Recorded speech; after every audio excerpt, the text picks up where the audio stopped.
Now joined by Osama Nazzal from Jenin in the occupied West Bank. He's a Palestinian affairs analyst who previously worked for Voice of Palestine and other newspapers in Ramallah.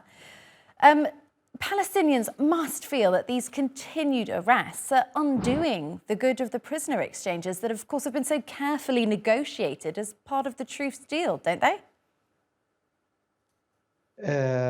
Yeah, of course. The Palestinians are watching with all interest what's happening really with regard to the truce and the results of the truce between the Palestinian resistance and the Israeli occupation government. But as I heard in your last interview or your report, that Israel is releasing to the 150 Palestinians, over the past week as part of the truce with the Palestinian resistance. But at the same time, it's arresting every night dozens. We are talking about more than 3,200 Palestinians detained since last October. So the problem can't be solved really without having a solution for the root of this problem, which is a political solution.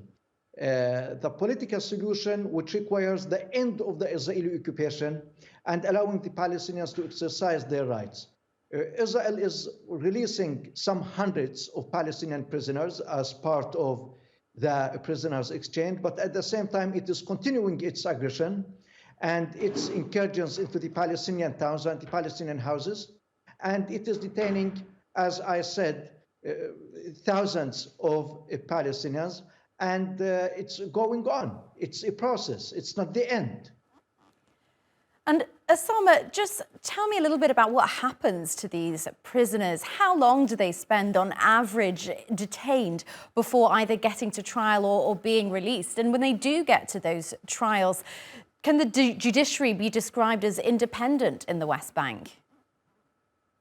When we are talking about the Israeli judiciary, we are talking about the Israeli military courts, as all the Palestinian prisoners appear before the Israeli military courts without the minimum guarantee of human rights.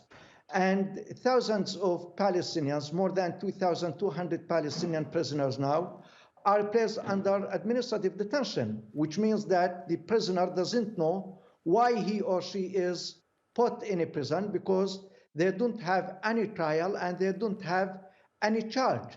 And Israel is manipulating this law, which is inherited from the British mandate that was in Palestine in the 30s and 40s of the last century, and applying it now to the Palestinian prisoners, mainly this month and the month before. We are talking about more 1,500 Palestinians are put under administrative detention, which means there is no legal justification for the detention of any of them, but because they are Palestinians and because Israel is using the repressive and suppressive policies against them, and so they are put under administrative detention. The Palestinian prisoners are facing all patterns of torture, really, and I have just visited a freed Palestinian prisoner who is 17 years old. His name is Mohammed Ghazi Nazzal. He was released yesterday as part of the truce and part of the prisoners exchange with Israel.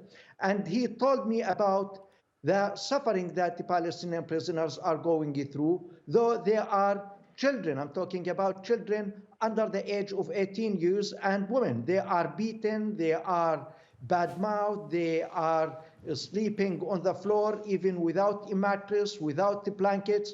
And he was released with his hand broken. And he told me that the Israeli prison authorities broke his hand just hours before he was released.